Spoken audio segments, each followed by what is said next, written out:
Shalom à toutes et à tous. Aujourd'hui, nous abordons la paracha Émor dans le livre de Vaïkra. Cette paracha s'inscrit dans la continuité de Kedoshim, mais avec un changement important. On ne parle plus seulement d'une sainteté intérieure, on parle d'une sainteté visible, incarnée dans des rôles, dans le temps et dans les actes. La Torah nous parle des Kohanim, des fêtes d'Israël et surtout d'un principe central, la sanctification du nom d'Adonai. La question devient alors très concrète. Comment la sainteté se manifeste-t-elle dans le monde? Écoutons un premier verset. Em kedoshim le Elohim velo yirahelu Shem Elohim. Ils seront saints et ne profaneront pas le nom. Et un autre verset. Velo tea lelu et Shem kodshi Venik dashti à Bétor, Béné Israël. Vous ne profanerez pas mon nom. Je serai sanctifié au milieu d'Israël. Ces versets posent un principe fondamental. La sainteté n'est pas seulement une élévation personnelle.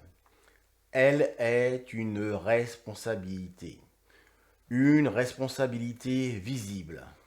Les sages expliquent que cette partie de la Torah était enseignée en assemblée.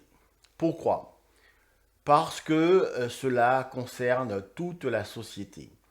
Ce n'est pas une spiritualité isolée, c'est une manière d'être dans le monde. Mais un paradoxe apparaît. Si la sainteté est élevée, spirituelle, pourquoi la Torah insiste-t-elle sur des détails très concrets? Les défauts physiques, les règles précises et les dates exactes. Pourquoi autant de précision?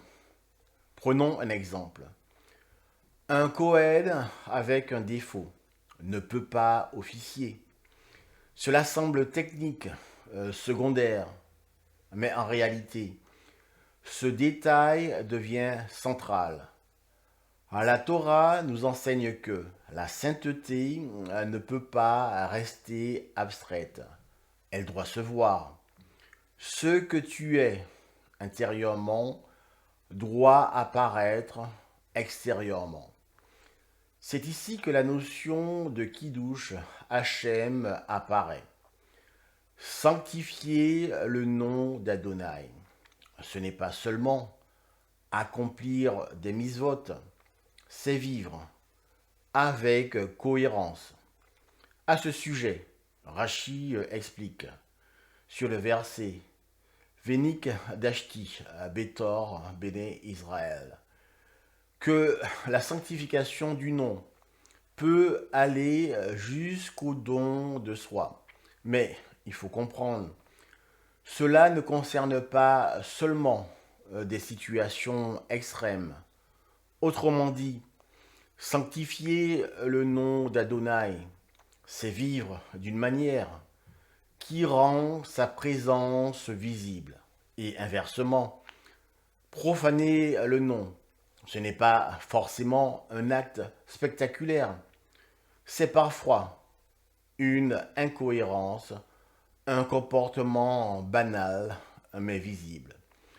Un manque d'honnêteté, une parole déplacée, une attitude incohérente. C'est là que la Torah devient exigeante. Même dans les détails, même dans l'invisible, il y a une responsabilité. Progressivement, la paracha élargit son message.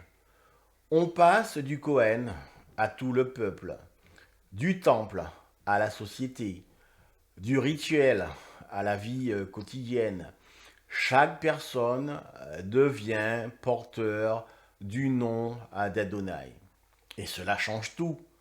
Aujourd'hui encore, sanctifier le nom d'Adonai, c'est être honnête dans son travail, c'est respecter les autres, c'est être fidèle à ses engagements, c'est vivre avec cohérence même quand personne ne regarde. Et aussi, quand tout le monde regarde, la paracha est mort nous enseigne une idée essentielle. La sainteté ne se prouve pas dans l'exceptionnel, elle se révèle dans le quotidien, dans la cohérence entre ce que nous sommes et ce que nous faisons. C'est là que se joue la véritable élévation. Merci de m'avoir écouté. Toda, Toda Rabba. Excellent Shabbat. Leitra Hot Ravirim.